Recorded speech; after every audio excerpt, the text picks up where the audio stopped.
Hello guys, this is me Ankur Upadhyay. Welcome to our channel stock market analysis. Guys, बात करने वाला हूँ Coforge share के बारे में. आप सभी देख रहे हैं मार्केट में आज शानदार रिबाउंड, रिकवरी और शॉर्ट कवरिंग के सारे के चलते काफी शानदार गैप अप हुआ मार्केट ओपन. उसके बाद हम सभी को एक प्रॉफिट बुकिंग लास्ट में आते आते दिखी, फिर दोबारा से बाउंस बैक और 150, 200, 250 पॉइंट्स के करीब की तेजी थी मार्केट में. है माफ करना, 250 पॉइंट्स की तेजी के साथ निफ्टी बंद होते हुए दिखा. लेकिन कोफोर्ज के शेयर में अगर मैं देखूं तो मुझे कहीं ना कहीं एक बड़ा कट देखने को मिल रहा है. 300 पॉइंट्स की गिरावट स्टॉक में आज के सेशन में आती हुई दिखी है. आईटी स्टॉक्स की बात करें तो कुछ दिनों से बढ़िया शानदार रिकवरी दिखा रहे हैं, लेकिन आज की तेजी में पार्टिसिपेट नहीं करा है आईटी स्टॉक्स ने. और अगर कोफोर्ज की बात करूं तो कल भी इस स्टॉक में हमें 5-7% की करेक्शन देखने को मिली थी और आज भी ये स्टॉक करीब करीब 6.5% करेक्शन देता हुआ दिखाया हम सभी को. स्टॉक की बात करूं तो आपको परसों के सेशन, इनफैक्ट कल के सेशन में 4800 पे था ये स्टॉक, जहां से फिसलकर 4260 के लेवल्स पे ये स्टॉक आ गया है. अगर आप इसको 2 दिन पहले लेवल देखोगे तो वहां से 12% स्टॉक करेक्ट हो गया है. जैसे कि मैंने आपको पहले ही बताया कि कल भी स्टॉक में 5-7% की गिरावट थी, जिसमें कल सारे आईटी स्टॉक्स में बढ़िया तेजी थी, मिड कैप आईटी में भी बढ़िया तेजी थी, चाहे वो माइंट्रियो या फिर एलटीटीएस या इन्फोसिस या एचसीएल टेक, कहीं ना कहीं सब कहीं ना कहीं अच्छा काम कर रहे थे कल. लेकिन कोफोर्ज में कल भी गिरावट और आज भी गिरावट. सबसे पहले तो मैं आप सभी को ये बताना चाहूंगा कि कोफोर्ज में गिरावट के पीछे का क्या कारण है, और दूसरे नंबर पे आप सभी को बताऊंगा अगर आपके पास ये स्टॉक है तो क्या आपको ये स्टॉक होल्ड करना चाहिए, बाय करना चाहिए, या फिर इस स्टॉक से एग्जिट ले लेना चाहिए.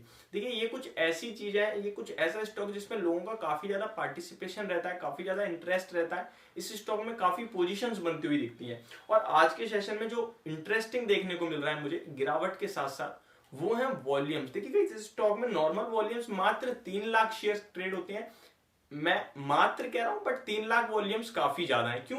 क्योंकि स्टॉक का प्राइस कोई छोटा मोटा नहीं, 4000 4,500 रुपए का शेयर है. तो 3-3.5 लाख स्टॉक में ट्रेड हो रहे हैं डेली बेस पे, तो काफी बढ़िया वॉल्यूम्स हो रहा है. ठीक है, लेकिन आज 36 लाख शेयर ट्रेड होते हुए देखें तो almost more than 10 times stock में वॉल्यूम्स ट्रेड हुए. 10 टाइम्स, समझ रहे हो ना आप, 10 गुना. तो बहुत ज्यादा हैवी वॉल्यूम्स ट्रेड होते हुए दिखे. तो क्या है इन स्टॉक में आपकी पोजीशन और क्या होनी चाहिए आपकी आगे की स्ट्रेटेजी, रणनीति, कहां आपको प्रॉफिट बुक करने का सोचना चाहिए या फिर स्टॉप लॉस रखना चाहिए, मैं इस सब के ऊपर बात करने वाला हूं आप सभी के साथ. तो चलिए वीडियो को बढ़ाते हैं आगे. उससे पहले मैं आपको बताना चाहूंगा, अगर आप अब स्टॉक पे अपना डीमेट अकाउंट ओपन करना चाहते हैं तो लिंक आपको डिस्क्रिप्शन में मिल जाएगा.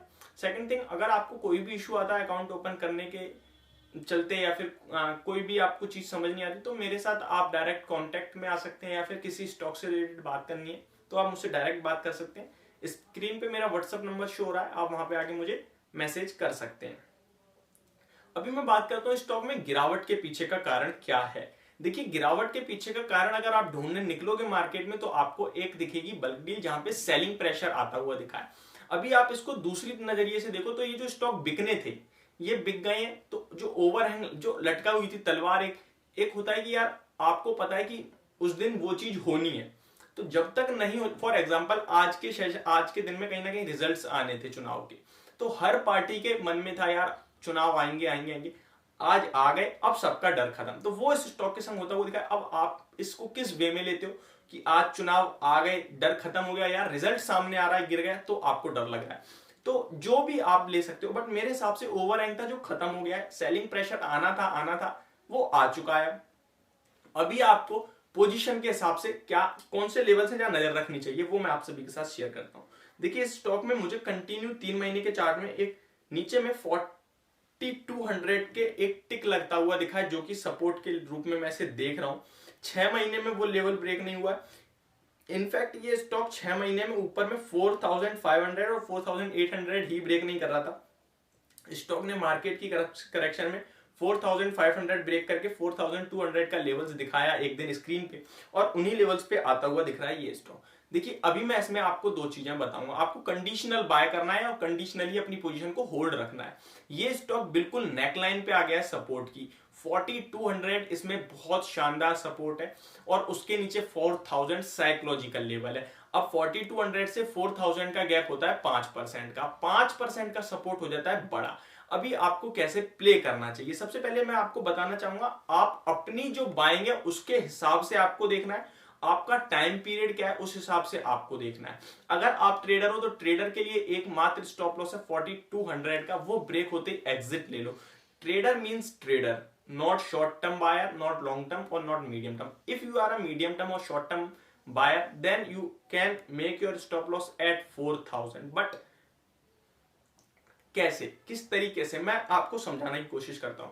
जैसे कि मान लो आपको मैं कहता हूं फ्रेश एंट्री लेनी चाहिए, तो आपको क्या करना है, यहां पे फ्रेश एंट्री लो। 4200 ब्रेक होता है, रुको 4150 पे थोड़ा और ऐड करो, 4000 के आसपास और ऐड करो, फिर 4000 का स्टॉप लॉस लग लो। अगर 4000 के नीचे स्टॉक निकलता है तो एग्जिट लेना है प्रॉपर सारी पोजीशन से, जितने भी आपके पास स्टॉक हो। लेकिन मुझे लगता है स्टॉक बाउंस बैक मारेगा और दोबारा आपको 4600 तक के लेवल्स इस स्टॉक में आते हुए दिख सकते हैं। ये तो हो गई फ्रेश एंट्री लेने की राह से। लेकिन आप अगर मीडियम टर्म और लॉन्ग टर्म बायर है, लॉन्ग टर्म बायर है तो आप 4000 का स्टॉप लॉस रखो, तो आपको 5% का बियर और करना पड़ सकता है जो आपकी गिरावट है। क्योंकि मुझे अगर लगता है 4000 के लेवल्स ब्रेक होते हैं स्टॉक में, तो कहीं ना कहीं स्टॉक आपको 3700 3800 तक के लेवल्स भी दिखा सकता है। बट इतनी बड़ी गिरावट का मुझे कोई रीजन नहीं लगता, ना दिखता। तो इसलिए मुझे लगता है 4150 4200 के लेवल्स पे ये स्टॉक सपोर्ट लेता हुआ दिखेगा। ऊपर में 4600 से 4800 तक के लेवल्स आपको दोबारा स्क्रीन पे आते हुए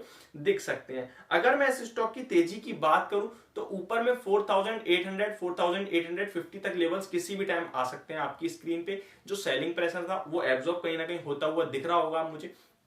नीचे में 4000 का बहुत क्रूशियल सपोर्ट है, वो ब्रेक नहीं होना चाहिए, और वो होता है तो दोबारा एक 3800 पे और है। बट ऐसे 200 पॉइंट पे अगर आप सपोर्ट दोगे तो आपका तो पैसा चला जाना है सारा। इसलिए आपका स्ट्रिक्ट एसएल 4200 पे होना चाहिए ट्रेडर के रूप में, और फ्रेश बाइंग की अपॉर्चुनिटी ढूंढनी चाहिए यहाँ पे।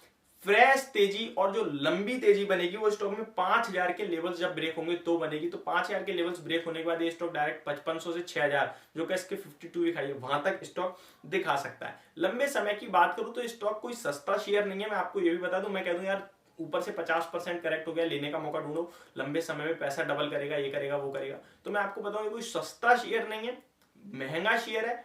और मिड कैप आईटी की आपको बताऊं 45 के पीई पे ट्रेड कर रहा है, 25,000 का मार्केट कैप, 25,000 करोड़ का मार्केट कैप, 45 के पीई पे काम करता है। ये स्टॉक एक साल में आपका पैसा डबल हो चुका है इस रेट पे भी, और 5 साल में देखा जाए तो आउट परफॉर्मर रहा है ये शेयर।